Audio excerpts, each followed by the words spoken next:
Today's federal debt is the sum of all of our annual budget deficits and surpluses going back to the beginning of our federal government. Our war for independence created much of our early debt, and by March 4th, 1789, the first day of our federal government, our national debt was $75 million, which was about 40% of our economy. This terrified our founding fathers, and they acted quickly to pay it down.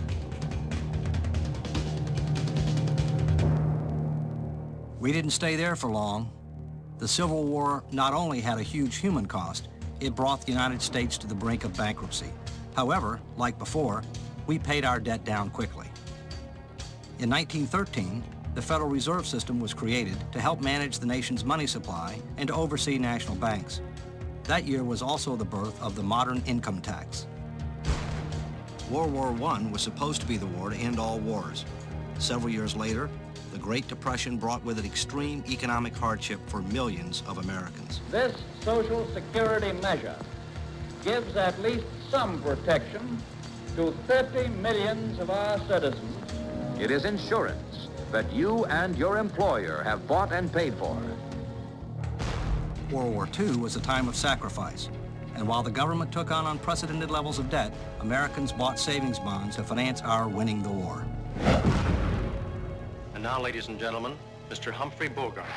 Our fighting men have just won history's greatest victory for freedom. Buy bonds for their future and for your own future. We've got another bond to buy. It's official. It's all over. It's total victory.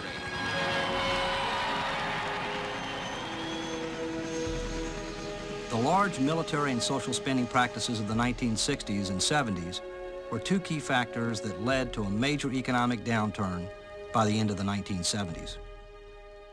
The 1980s saw the rise of supply-side economics. It's morning again in America. Reaganomics. You're the trickle-down theory guy. I'm betting my reputation on it. The controversial Laffer curve proposed that lower marginal tax rates would eventually generate higher tax revenues. The theory did have its critics. Let me just give you a difference that I have with Governor Reagan on taxes. It is what I call a voodoo economic policy. For decades, we have piled deficit upon deficit, mortgaging our future and our children's future for the temporary convenience of the present. Read my lips. The debate over supply-side economics continues to this day. But what is not debatable is that the federal debt exploded in the 1980s. A fundamental shift had occurred.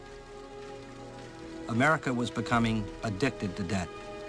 Never before in our history had so much debt been created during an era of relative peace and prosperity. Yes, the Cold War ended, but it came at an extremely high price, and people from across the political spectrum were becoming very alarmed.